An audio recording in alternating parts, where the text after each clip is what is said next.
Ryan talk random things and Chiefs football. They want you to like them on social media and real life, but more importantly on social media.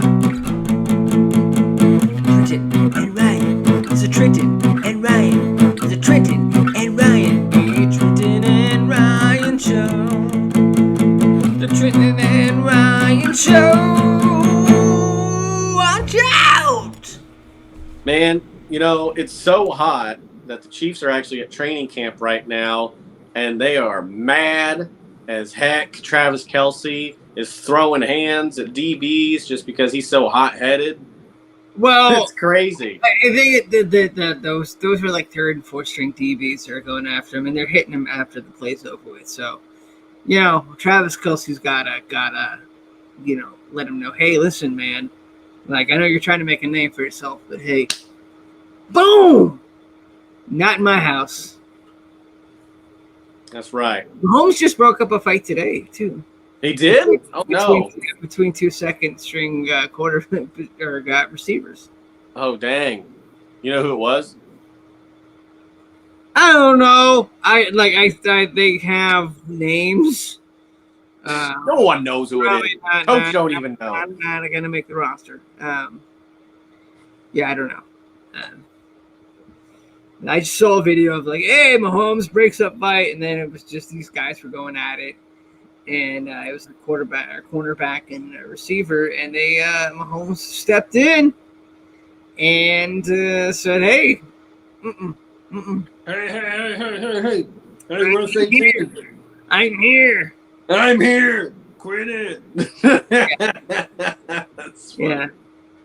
That's crazy, man. No, it's been a crazy week in training camp. Yeah, well, I mean, I think the heat has something to do with it because it's like so hot and people are miserable out there. Then all of a sudden, everybody's getting on each other's nerves. And then actually, like, Andy Reid runs a really tough training camp. It's so tough that players retire like during the middle of it. They're just saying, "Screw this, I'm out, I'm done." You know, we're good. Yeah, honestly, much respect to John Ross. I think that was his name. I know it was one of the Ross brothers, but I mean, yeah, he knew it was going to be an uphill battle, and that he's like, the writing's on the wall, man. It ain't worth it.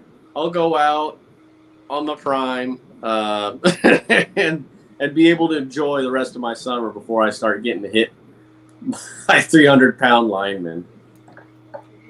Yeah, and he probably, I don't know if he was a long shot to make the team or if he saw the other receivers and said, I have no shots. I don't know. I don't know what they're thinking there, but I just know Reid runs a really tough training camp. Tougher than a lot of, and that's why the Chiefs normally get out of the gate pretty good. You know, their first quarter of games, they're usually 4-0 or 4-1. You know, 3-1, 4. Like, so they usually start off the season really, really well. Yeah, so Reid has them prepared, and then also it just gives them endurance. You know, like to go through the season. Now, sometimes that could backfire too because you could get so beat up in training camp that you're not ready for the season. So, yeah, it's usually they put the pads on this week too, if I'm not mistaken. They do. Well, they put them on Friday. Oh wow, that's crazy. Pads are on Friday. Yeah, that's awesome.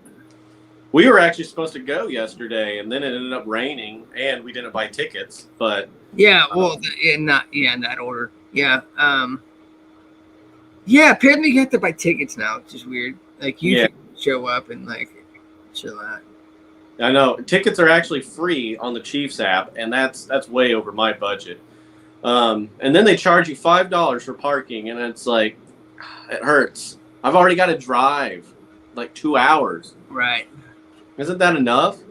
And stand out in the heat to watch people. Two-hand touch. Practice, yes. But yeah, but no, man, it was a great learning experience. I think Friday, August 11th is the date that I bought our tickets, so we're actually going to be more prepared. I bought the parking pass. Okay. And, me and you, we're going to make it happen, rain or shine. Yeah, rain or shine, we'll be out there, and there's a good chance because I mean, who knows what the weather's going to be like? Because it's been nuts in July. Yeah, it's been nuts. It's been hot. It's been raining for like 10, 20 minutes, and then it's hot again. It's been really windy, honestly. Really, there's been a lot of tree damage here in the Bird. Yeah, same here. Same here in Kansas City. But yeah, that, and I think that might be like one of the last days they have training camp. Yeah, because I think we're 2 weeks away from the first preseason game. And then do they still have training camp during the preseason? I don't think so. Okay, so then they come back to Arrowhead practice field. Yeah. Okay. They come back to Arrowhead, and then everybody gets cut. Yeah. So and then they're here. They're here. I'm here. So yeah. But there's been a lot of scuttlebucks there, which is good. Get it out of their system. But if you're a third or fourth string cornerback, going after Kelce or a linebacker who's on the fringe, they're just trying to make a name for themselves. So yeah, a little bit of ego. I think Andy Reid commented on it, saying something like, one, like Kelce went up and apologized to Andy first. He made a tweet about it. I got to be a better leader and can't let emotions get to me, something like that. But I think Andy said something along the lines of like, oh no, for him being as old as he is, it's good to see him have a little bit of fire. Sure, yeah. He's always had that kind of, attitude of like he's not going to take anything from anybody. Yeah, you saw that last year after the Bengals game and the Super Bowl where he went into Ric Flair mode on the microphone. Let loose. Yeah, he did. So it's good to see him out there. I mean, man, I'm looking forward to it. I just don't want any injuries. You don't want any injuries because there was a little bit of an injury at one of the training camps. Joe Burrow, a little what they're calling it a calf strain. Oh, yeah. Now, the Bengals fans who have accused the Chiefs fans or not, the Bengals fans have accused Mahomes faking his injury, going a little Hollywood there. And I'm going to do the same with Joe Burrow. So Joe Burrow's trying to get out of training camp. And it's a good way to do it, man. Good way to do it. So I expect him to be starting the season. That's crazy. No, I hope he's okay. Injuries are serious, part of the game, but no, that's really funny, Ryan. Coach said it'll be a few weeks. I'm like, okay, dude, stop. They're already playing mind games with people. A few weeks. So we'll see, man. We'll see. I'm thinking he'll be good to go. I'm thinking they just didn't want to, mess with him. But yeah, I'm sure you saw the video of it too. He was just like rolling right, and then. Well, usually if it's like a non-contact injury, it's a terrible thing. Yeah, absolutely. It was the best case scenario with that. Mm-hmm. Yeah. Yeah, no, yeah, he just like hobbled off the sideline and then was just laying there and then got carted off. I can't really relate. One time I was playing Frisbee golf and I went to go putt it and I'm right-handed, threw it right-handed, and then my left knee popped, but it wasn't a good pop. I was like, I'm sore now. And I had to take it easy for a few days after that. Yeah. But, yeah. Yeah. Burrow had my. Yeah. So Burrow, I expect him to be back at full strength. He's trying to get out of training camp, which is fine. Good for him. It's a long season. Yeah, it's a long season and it's hot out. I don't know where they practice at, but I'm sure it's pretty hot there. I couldn't tell you, man. But, yeah, no, I'm really excited. The season's about to start. I don't know who are playing preseason, but I know it's going to be a lot of rookies and folks trying to make the roster. Oh, Bushman makes it. And yeah, I'd be curious to see if Shane Buechele makes it. Well, he's probably going to make it because they're probably going to keep 3 quarterbacks. Yep. Yeah, he'll be on the team. He'll be on the practice squad or something. Yeah, we should definitely do like a roster breakdown as it gets closer. But yeah, no, that's interesting because I think like the season's going to start before we get through all these episodes of quarterback. But unless we double down on recordings per week, but yeah, man, we got some stuff to get through. Quarterback episode 2, homecoming. Homecoming. What were your initial thoughts on this, man? You know, it was interesting. I did take notes. And so we don't really see a whole lot of Mahomes in this episode, but that's okay because, you know, it's showtime, baby. But, you know, it kind of starts off with him and going to where Texas Tech recognized him. You know, he made the Hall of Fame there, and that was sweet. He got recognized, and then they go on to play the Buffalo Bills. You know, Marcus Mariota, you know, his big homecoming was, you know, week 3 against the Seahawks. That whole week they practice at his rival college. I can't think of what it was.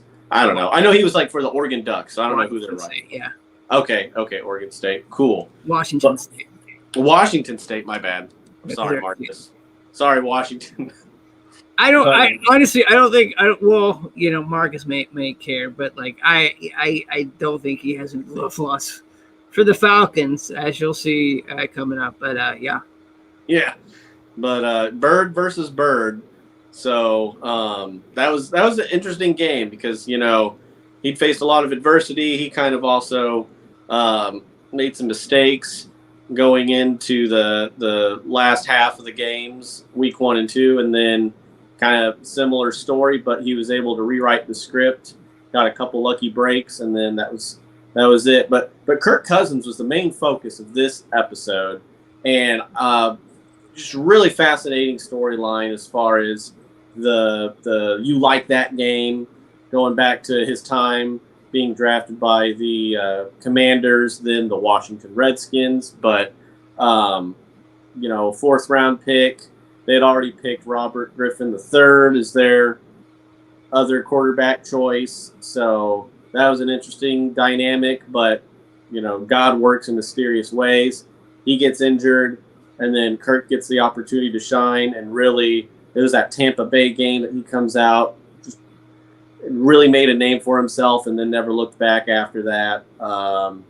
They go into his memory room in his house, present day, and, you know, there were some cool trophies and memories that he shared with us. But all in all, it was a very nostalgic episode. My takeaway was just Mahomes got to go to the Kearney Fun Farm. I don't know if you've ever been there, Ryan. I have not. I was going to ask you about that. That looked like really fun. It's pretty cool. I mean, it's just like a pumpkin patch, but on like Worlds of Fun level. There's a lot of walking, a lot of waiting in line, but I mean, they didn't seem like they were waiting in line. No, man. They were probably there at like 7 a.m, dude. I don't know. The sun was coming up. It looked like it was golden hour when they shot this, dude. Oh, my gosh. There was no one there. They probably reserved all of that. Yeah. Yeah. But, yeah, no, they got, like, little carnival games. They got, like, a big old slide. It's just like a county fair type of thing, pumpkin patch. But it's actually a really cool layout. I would highly recommend it. It's definitely worth the hype. There's something there for everyone. We should go do that game. Okay. Yeah, let's do it. Let's do it this autumn. Autumn! Yeah. But Zoe and her family, they've been there many times, and they're the ones that actually kind of introduced me to it. And it's definitely worth the hype. I will say that. Right. Okay. Hi. What were your big takeaways from this episode? Okay, so the first thing was that Mahomes I remember watching that game live. My friend went to Texas Tech. My cousin. My cousin went to Texas Tech. And so we and Mahomes played in the Big 12. So I kind of knew of him. I was familiar with him before the Chiefs drafted him, and he was always wanting the Chiefs to draft him. So he was at that game.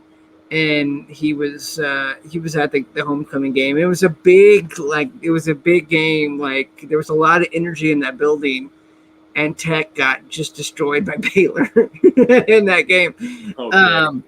So that was that was kind of fun. But it was like you saw in the episode, they had the Mahomes thing spelled out in the band, as his name spelled out in the band. So it was really cool. And then they went to the game with the Bills, the Chiefs for the Bills, and it's hilarious to me how the media and guys like Tony Romo, they were all trying, and they were all wanting to crown the Bills as the next team because the Bills won a Week 5 game in Kansas City. And they did that last year too. They did that the year before too, and then Kansas City won in the divisional playoffs in the 13-2 game.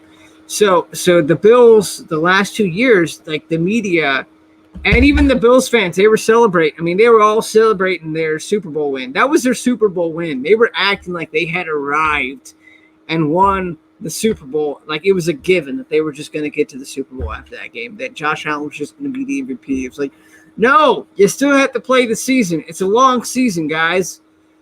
And as you'll see, it didn't really turn out the way that they wanted to, because Josh Allen's fumbling the ball at the 1 yard line against Minnesota. But so that was funny to me, that like, oh yeah, that was like in the middle of the Bills hype, where they all wanted the media all wanted the Bills to take that mantle from the Chiefs, and for Josh Allen to take that mantle from Mahomes. They were all, everybody was calling it all year, and it never happened. And that's why you see the Chiefs going, yeah, none of us, nan one of y'all believed in us. Nan one of you. And it was just, that's why you have Kelce cutting those Ric Flair promos. That's why you have Mahomes doing that same thing, where it's like, hey, I don't know what a rebuilding year is. We lost Tyreek Hill. Who cares? So the Bills were all hype, and good. I'm glad that they got that win in Kansas City, but it wasn't. I mean, it didn't really mean a whole lot in the grand scheme of things, and so they're still, like the Bengals fans are still, they celebrate the fact that Joe Burrow is 3-1 against Patrick Mahomes, but that there's no trophies for that. So that was my big takeaway, was that, oh yeah, the Bills were really, really hyped up, and Romo called them, yeah, the Bills are the team to beat, and they never were, and they kind of folded under that pressure. And then Marcus Mariota, man, if there's ever a quarterback that I would not want to run the 2-minute drill for my team to go and win the game, it would be him.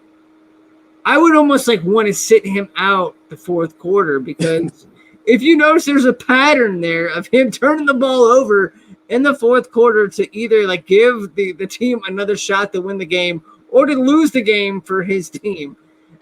So he's got a clean. He seems like he's a nice guy, and he's got a good head on his shoulders, and his wife's really nice and supportive. But what are you doing? With the run pass option, fumbling the ball every time. I mean, just, I don't know. So you see that, he turned the ball over against the Rams. Jalen Ramsey intercepted that. And then you had him fumbling the ball in Seattle. That was his homecoming game. He was very pumped up about that. And he almost lost the game for his team again. Okay.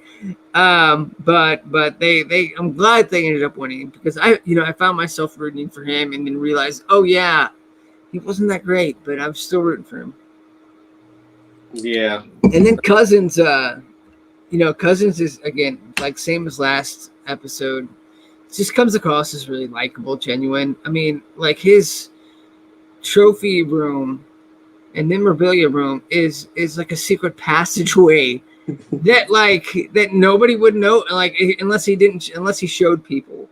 You would not know it's there. So it's they made it this secret passage door that you have to go through to get to it, and I'm glad that it keeps a lot of things, because he's a very good quarterback, and he's very accomplished, and so he should keep whatever he has, because I think he's underrated. Mahomes called him the most underrated player when they were doing an interview. The quarterbacks were all doing an interview together. Mahomes said he's the most underrated quarterback in the league, and I would agree, because I'm trying to think of there's not a whole lot that I would put ahead of him in that category. Right. And it started with, because his time in Washington. They drafted him in the 4th round, and they drafted RG3, number 2 pick overall, the 2nd pick overall, and that was a big Shanahan thing, where I think Shanahan was getting into an argument with the GM or the owner, I think, with Dan Snyder, who's out. But I doubt, if I remember right, that was a big thing where Shanahan wanted Cousins, and it was Dan Snyder who wanted RG3, and so Shanahan, I think he ended up starting Cousins, and then he ended up getting fired, and it ended up Cousins ended up playing 4 or 5 years there, just on a rookie deal. He ended up playing that deal out, got franchised, and then finally ended up in Minnesota, where he got a huge, massive contract. And so he's he fully guaranteed. So they and Minnesota's they had a good year. So, but it was interesting. One thing I took away from that was that Cousins, he said he would get emotional when you think about his time in Washington, and I don't know if that was a good thing for him. I think he just was, but I don't know. Maybe he seemed like, because it was a difficult time for him, but he met his wife there. He had his child there, and his wife came back to watch the game, and they ended up winning. And so I just, it was, I like I said, I find myself more apt to root for Kirk Cousins this year after knowing his personality and just the way that he approaches everything. Just the circumstances and everything that he has to go through. I find myself rooting for the guy. That's awesome. Yeah. Yeah. And that's just, Washington, they've been terrible since I think they made one playoff game and with Alex Smith as their quarterback, I think, and he came back. But they've been a really poorly run franchise. Yeah. It's good for him to get out of there. Yeah, it'd be interesting to see what EB can do. And they also got a new GM. So they had to get rid of the owner. They had to get rid of, because he was just such a, and he sold the team for $6 billion, and they were the worst franchise. It was the worst run franchise in the league. Yeah, not a good look. But no, yeah, going back to Kirk Cousins, just really interesting comeback that he had in that game. Really, I'm sure every season's like this for most quarterbacks, but yeah, just the amount of adversity that they have to go through, and the game's 60 minutes long in game time, but 3 hours in real time. But just so much can go wrong, and it's literally just like 2 or 3 plays that determine the whole thing. But yeah, Cousins ends up winning that game 20-17, and it wasn't really looking good for him up until the last quarter, and they got a couple good catches from Jefferson, and that gave them the momentum that they needed to really pull through. That was cool to see. Yeah. But no, I wanted to talk about his trophy room too, because I thought it was just really interesting, all the stuff that he highlighted as far back to, I think, like his very first football game where he was like a linebacker, and he's being coached by Mike Singletary, who played for the Chicago Bears. And that was a weird thing too, because I'm like, well, I was trying to think, did Singletary have any kids on that team? Like that, why was he just like randomly coaching that? Like, because I would have thought, was he like? Let me look that up. Was Cousins? Is he from Chicago?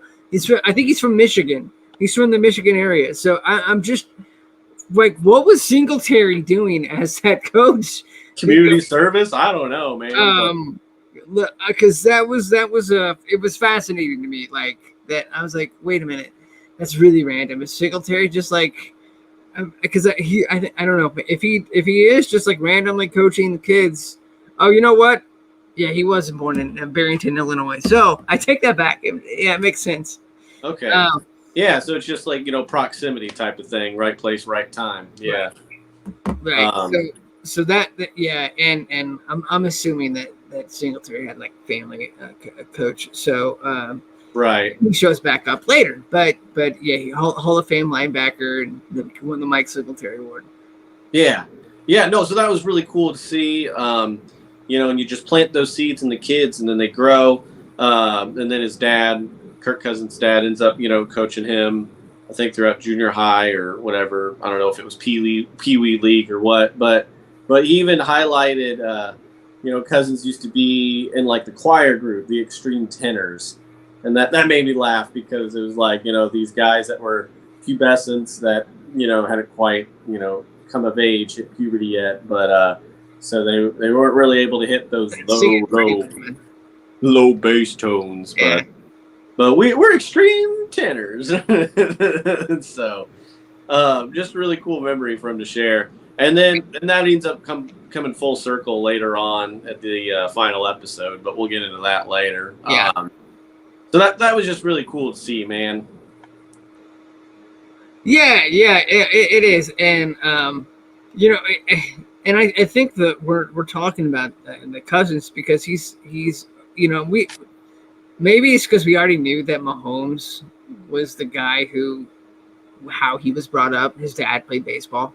Like that was like somebody was asking him, the little 14 and 15 and Mahomes girl was asking him, what did you want to be when you grow up? Did you always want to be a football player? He's like, nah, I don't want to play baseball. And my father did. And then they had his father striking out the Cubs guys. And then I think he got the game when he hit that game too. It's on YouTube. Go check it out. Mahomes gets the game when he hit, and then and he gets to save, I think. So it was a kind of a cool thing. But yeah, his dad, he was a stud baseball player, and he got drafted. And Mahomes just was like an athletic freak. And Cousins just doesn't look like an athlete. He just looks like your average. Like he looks like that guy that would have peaked in high school, like athletically. Like just how but I mean, like he's got the solid foundation. So more power to him for. I'm not saying he's overachieved, but yeah, I think he has compared to Mariota because Mariota won the Heisman, and Cousins, like didn't even make All-State. Right.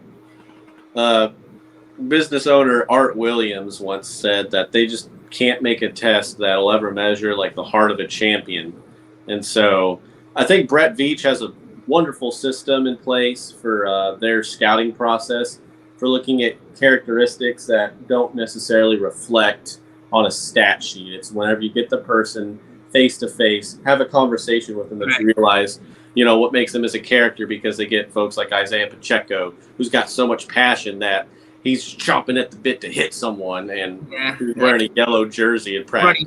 It's like, hey, listen, you control yourself. We need you for the season, buddy. Yeah, but he's just got so much pain. He's got so much pain in his backstory. So it's interesting you say that because there was a rumor has it that the Chiefs, when they set down a certain quarterback to be interviewed, and that certain quarterback did not know who the GM of the Chiefs was. Couldn't think of the name. And I'm not going to say his name, but it's Deshaun Watson.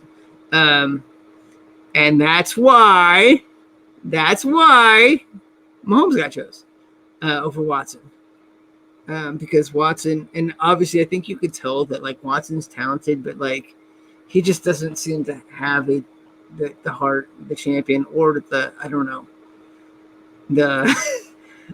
his off the field issues too have proven Veach correct in pushing for Mahomes.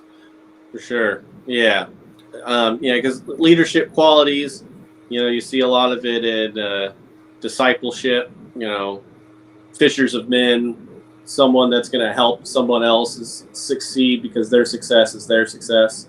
Right. And, you got to push people up, not tear people down. And at the end of the day, you got to set your ego aside and take all the blame, but praise everyone. And it's a crazy duality to be. So yeah, that's pretty much episode 2 in a nutshell. My first question for you, Ryan, is what do you think a successful quarterback has to do to handle the sports media? Man, you kind of just look at Mahomes, how he does it, because he's got a good mix of being genuine but giving off cliches, not too much.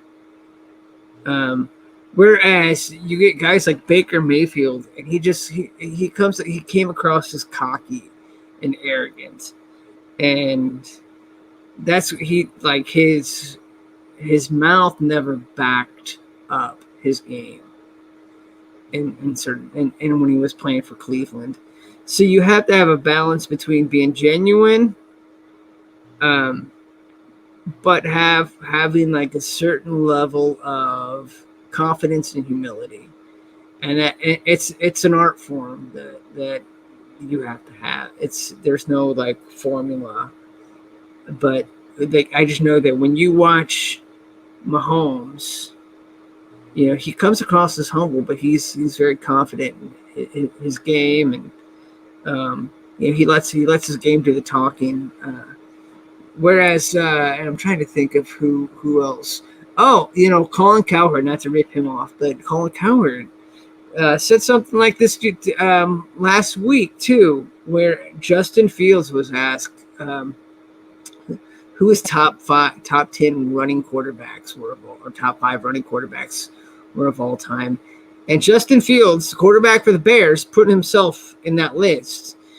And it was interesting because, his record as a starter is terrible. Like everything, the only thing really that Fields has excelled at is running the football and not actually quarterbacking. And so he seems to have a lot of talent, but it hasn't. I mean, the Bears had the first pick this year for a reason. It's because it hasn't translated into wins yet. So before you go putting yourself on any top 5 list, I don't know, win some games, do something first. Get to the playoffs, dog. Yeah. So have it actually reflect in the wins and losses. So that's something too. It's just kind of have some self-awareness. Be humble. Yeah, I know Mahomes has been asked those kind of questions too, and he doesn't really include himself in those lists. Travis Kelce will when you talk about his. He didn't put himself on any Mount Rushmore of quarterbacks. Yeah. Travis Kelce's been in the league a long time, and he knows where he stands. I think when he was asked to do the Mount Rushmore, I think his brother kind of nudged him to put himself up there. But yeah. Yeah. Yeah, no, I agree with everything you're saying as far as what makes a successful be a little bit of humbleness, but because you can't escape the media, and they're going to grill you for any small detail that they can. So and be genuine. See Russell Wilson last year. I mean, that was a mess. And we can get into nothing from him this year. We can get into his coach's comments if you want on that. Let's do it. But Peyton, did you hear what he said? I did. I can't think of it right now, but I know. Well, he pretty much called out he was like, this was the worst coaching job in the history of professional coaching jobs. They couldn't even get the play in right. And he was protecting Russell Wilson, but he was like, they were just trying to win the offseason last year. And this goes into your like PR like thing about handling the media.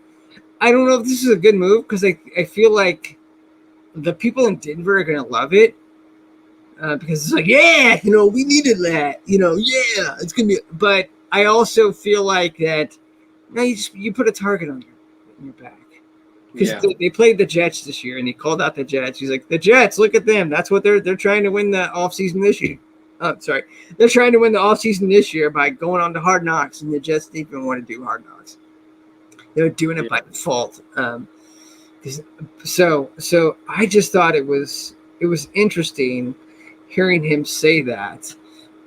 Russell Wilson last year did everything that like what you're talking about, like handling the media and all that, like everything wrong. Like, because I mean, like after a game, after they lost and he sucked, he's like, we'll get it, and he was smiling, and we'll get it, yeah, not being genuine, and then ending any press conference with Broncos country, let's ride, dude. You're 2-7, man. You're 2-7, and you're terrible. You and Justin Fields have the worst passer ratings in the league. What are you doing? Yeah, man. Yeah, we got it. And then like his teammates are yelling at him like when they're on the field. Being genuine, because like nothing of what Russell Wilson did last year came off as genuine. No. He just came off as a quarterback who was acting like, hey, this is who I am. This is what I'm supposed to be. I'm getting paid a lot of money to be here. Whereas Kirk Cousins, he'll give you that smile, but he came across as genuine. Yeah. He took his lickings and took responsibility. I don't know. It'd be interesting to see the behind the scenes of Broncos country. Oh man, I wish they would have done that. I'm surprised they didn't do that. I'm surprised Russell didn't do that. I'm surprised because he had nothing. What do you think though? You think that? Yeah. So you think that you have to be genuine. You got to be genuine. You got to hold yourself accountable, and the biggest thing I think is just. You still got to push people up.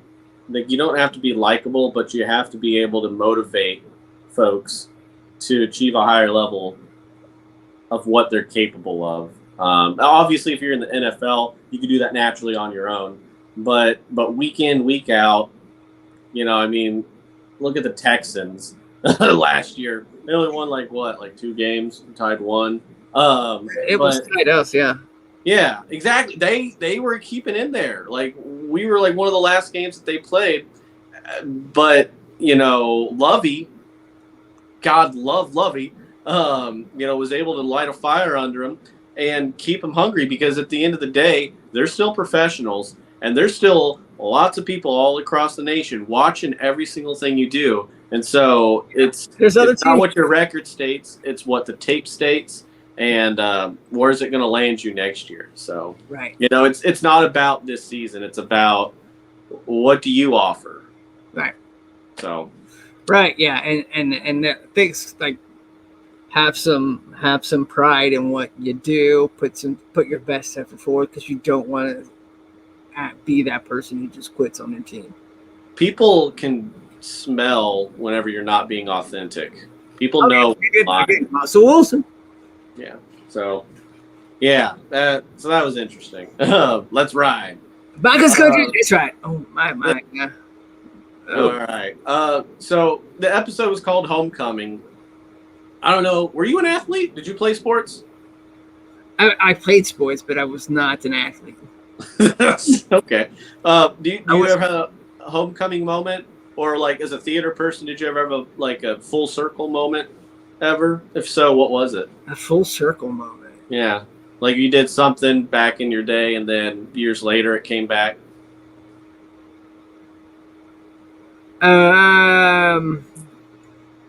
So not really. I mean, because I would still, Actually, yeah. Probably I can. It was the open mics that we would do. How we met. Oh yeah. I did the open mics. The first one that I did, I was just randomly doing it, and John Wilson saw me, my old theater teacher there in the Berg, and yeah, he recognized me, and we talked, and now we're still in touch with each other now. So that was something that was like, oh yeah, and he actually was really you know nice to me during that time period when I was in college and still trying to find myself. So I always respected that and understood that. Shout out to John Wilson. Shout out to John Wilson. Sorry, I'm gonna try to make sure my connection's good here because I'm getting a little blurry. Yeah, no, that's cool. I know, like, for me, I played 1 year of football when I was in the 8th grade. I went to a different school that year, but I'd always played soccer, micro league, and then in junior high I played. And, like throughout high school, I got better. You know, I was junior varsity until I became a junior, and then I made varsity just because I played so long that, yeah, it was just a matter of progress. But when I played football in the 8th grade, I didn't do much at all. I survived, and that was pretty much it. But I do remember, like, I had one standout moment because I did play soccer. I could run. I was also a skateboarder, so, like, my legs have always been my saving grace as far as athleticism goes. But, I mean, I got, like, spaghetti noodles for arms. So, like, in my fight, I'm fight or flight. I'm running away. So, anyway. You're a flight. I'm a flight. I'm flying, man. But, and I hate heights, but I digress. So one practice, we're doing football, and it's like at the end of the day, we're doing like a little obstacle course perimeter thing where it's like you got to run like 20 yards that way, and then there's like pads, and you get beat up or whatever, and then you got to do zigzag, and then more pads, blah, blah, blah. And then you just got to like sprint it out the last 20 yards, and then coach is there holding a little, pad thing that he's going, you just hit coach. You just got to finish strong. Well, man, I pushed it. I pushed it to the limit. I do it, and I'm just like heading straight for coach, and I'm just booking it, giving it 110%. And I don't know if I just caught him off guard or what, or if I was actually super duper fast, but boom, I hit the pad. Coach's legs fly up in the air, and he rolls and does a backwards somersault. Everyone is losing their dang minds. And it was like at the end of practice, like he said I had the hardest hit. I hit him the hardest. I never translated into a game, but I was like, it was kickoff, and I played safety one game, and that was it. I love how your best moment is from practice. Yeah, and it never translated awesome. Anywhere else. But so yeah, cool. I'll share with you one moment that I had because I played baseball, like my athletic, like it was it was the most teachable moment that I think that I've ever had though. So it was my friends they still remind me of this. My buddies still remind me of this. So it was a Tri-City baseball, and it was this, I was like 14, 15 at the time. And it was this Tri-City League, which is like this Christian league that I was playing in with my friends like in the neighborhood. And I was a good baseball player. I was a pretty decent baseball player. And I had been hitting the cover off the ball. And I was the last batter at this one game. And I ended up striking out to lose the game. So I should have never struck out. And I swung and I missed. And I took the bat and I threw it down the third baseline. And I was so mad. And again, this is a Christian league. And I threw it down the third baseline. And then my coach was like, Ryan, go get it. My mom, who was sitting down the third baseline, was yelling at me, Ryan, go get the bat. So I went to get the bat. I think I tossed my helmet into the stands, like into the where the family and friends were sitting. People had to move out of the way. Maybe I tossed it, but people had to move out of the way of whatever object I threw. And my coach made me go apologize to that team because they were all doing the good game, lining up, good game after clapping hands after that game. And so my coach made me go apologize because I didn't. He was very upset with me. As he should be, because I just erupted. I threw a giant temper tantrum on the field. That's awesome. But my mom was really upset. She was so mad at me, and she was very embarrassed by all that. And the next game, I went to go apologize to my coach, and before the game, I said, "Hey, I'm sorry that I did that, blah blah." And he was like, "I know, Ryan. I know you are. You're not a bad kid. You're not a bad kid. Hey, people make mistakes. You're not a bad kid. I forgive you, and I'm hitting you lead off this game." And I was like, "Okay, got a hit." Then lead off, got a hit, and it was so cool because it was a Christian league, and he actually showed me Christ forgiveness in that because I embarrassed the team, I embarrassed him, but he actually being an adult and mentored me in a way that probably my folks, my parents couldn't have at that moment. So that's awesome. I like that. I did throw my friends all remind me of that. Hey, remember you threw the bat down on third base line? The coach had to dive out of the way of my bat. So that was cool. Coach. That's awesome. The only other homecoming moment that I ever had was I used to be the mascot during high school, and this was during basketball season. So we had a pep rally for our homecoming game. I think we ended up losing, but we did it was versus the Windsor Greyhounds or the Stover Bulldogs, right? So we get everyone in the assembly, and there was a guy who dressed up in a wife beater and wrote Windsor Greyhound on there, and I'm the Bulldog. So he comes out and we do a little scuffle. It was this little bit that we rehearse. And he had a ketchup packet on him and stuff. And so he just I got on top of him, and you could only see my back was facing the audience, and they just squirted ketchup all over himself and that. So it looked like he was all bloodied up. He wanted to twist it and bite it, and then I sock him, and he spits out the blood. But coach was not having that. He's like, "You ain't getting ketchup on my gym floor." Oh yeah, it wasn't the. It wasn't the fact that blood was it was going to simulate blood. It was the fact that he didn't want ketchup on the floor. Exactly. Yeah, but yeah, that's the extent of my stuff. But so you did play a little bit of sports, or maybe even got medals doing speech and drama or whatever. You went to college, but what trophy are you most proud of, Ryan? What trophy? Well, it would probably be. There's two of them.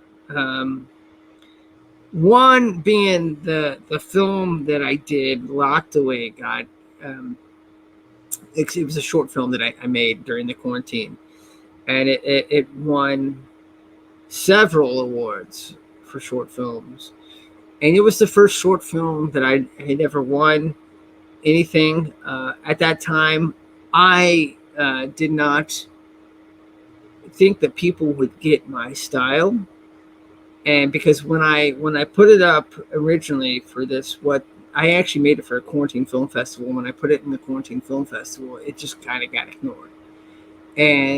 But I thought, no, I like it. I think it's pretty good. Let's see how let's try some other festivals. And then it just got accepted and screened into the festivals. And the biggest reward that I ever got from that was having it screened at the Content Film Festival, where it brought down the house. And because I'm way more nervous having stuff screened in front of audiences than actually performing in front of audiences, because you can actually kind of feel the energy and adapt. When you're having your stuff screened, you can't. It's there, you can't really change anything. So So, but it was a good moment. That was probably my favorite um, award that I won. So, what about you? You know, one of my early ones, I think my dad still has it. It was probably like the first trophy that I ever won, and I think my dad's more proud of it than I am. But I just remember I got first place in the Pinewood Derby for Cubs. Oh yeah, heck yeah. And it was because like it was all my dad. Man. So you get a block of wood and you make a car out of it. But, oh yeah, it was the dads who did it. Like, cause I was like, hey, okay, cool, that looks good. Yeah, so but I remember he would always like remind me of that, like what are you talking about? Like oh man, I'm a loser, a loss. You know what are you talking about? You're the guy who got first place in the Pinewood Derby. I was like, oh yeah, I did get a trophy for that. But it was a sick car, man. It looked way cooler than everyone else's. It was like you know the block, and it was just like a speed car. It was like I don't know, like a triangular prism. It was purple with like yellow lightning on it with the number 1, and it was way faster than all the other ones. But I remember also getting first place for like a paper airplane contest in the 5th grade at a science fair. That was cool. Favorite trophies? I don't know, man. I feel like I've won a lot of things, so it's kind of hard to pick. But I would say maybe sports-wise, I didn't win a whole lot of things there. Oh no, I lost everything. Like I didn't win. I mean, if we did win, it wasn't because of me. Yeah, it was because we had a team, and it was I was terrible at sports. Right. I think there was a speech and drama contest. I mean, I won a lot of medals for speech and drama in high school. But I remember one in particular. We got first place in improv. Me and my buddy Bryce at the time. Shout out to Bryce Brewer, wherever you are, man, somewhere in KC. But it was just like a 5-minute scene, and like you get 3 taglines, and then you get a minute to prepare out in the hall. And it always goes the same way every round. Like, you got something? No. You? No. But I actually had an idea for this one line called "I'm afraid of the dark." So we get out there, and I'm like, okay, I'm afraid of the dark. ... chocolate. And so we made up this story where like one of us was like a therapist, and the other one was like confessing stuff, and it was just like we're in the therapist office. So tell me when your problem started, and then it cuts to like me, I'm the wife, and he's like the husband, and we're just having a typical morning. And then all of a sudden, like, what's this, honey? Oh no, that's not what you think. Is this chocolate or whatever? And then it got really domestic abusive. I don't know if it would fly anymore nowadays. And then we cut back to the therapist. Oh wow! And then he's like, and then the Bryce is like, yeah. So the funeral's on Tuesday. It got a huge laugh, and then like we made it to where.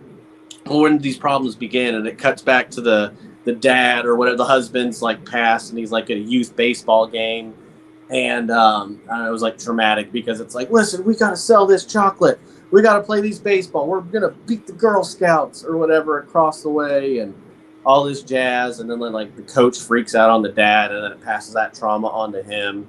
And then like we cut back to the therapist's office, and then I don't know, he says something about like chocolate. And then he goes and like kills the therapist. But we did it all in under 5 minutes. The room like lost their minds. We got like a standing ovation. Nice. Like, I don't know. That was just a really cool moment. So that might be my favorite trophy that I've ever won. Nice. Yeah. That's awesome. Yeah. Yeah. You probably couldn't get away with any of that. Well, who knows? I mean, like, we weren't swearing or anything, but I mean, like, subject matter wise. Oh yeah, no. It was 2000s. It was a different time. That's sure. Different time. But Family Guy, yeah, whatever. That's awesome. It was crazy, but yeah, I mean, I'll tell you, we've been gone almost an hour now. Yeah, man. It flew by. That's crazy. It did. It flew by. Do you have any parting words for the Chiefs? Yeah, Chiefs, we're coming for you August 11th. Stay healthy, stay hydrated. We're here. Chiefs I'm here. I'm here. I'm here. Yeah, go Chiefs. Yeah, hey, Travis. Let's not throw any left crosses to backup linebackers or defensive backs. They're trying to make a name for themselves. Coach Reed, keep doing you. Make those suckers retired. They don't want to play. And yeah, we'll see you August 11th. I don't know if I can brave the heat though. Chiefs Kingdom, let's ride. Let's ride, baby. Let's ride. All I know is if we go during the middle of the week, it shouldn't be quite as busy as the weekend, but we'll see because it's also right close to the end of the training camp, so it's going to be nuts either way. But I'm looking forward to it. Never been. Yeah, I'm looking forward to it too. It's been a while since I've been, so we'll see. And I'm hoping to attack some kids for some autographs. Absolutely. You have any final thoughts? Quarterback, homecoming, anything else we should know? No, just that Mariota, was last time he was on Letterman, which is I thought like, wow, God, it's been that long. Okay, and then I don't get the joke that he did on Letterman either. I'm like, what? Huh? Mayonnaise. Heisman. I thought you said what? Okay. Okay. Okay then. Yeah, but he clearly didn't write that. But yeah, I was like, wait a minute, what was that joke? So I would. That's right. Yeah. Mariota country. That's right. Fly, Eagles, fly.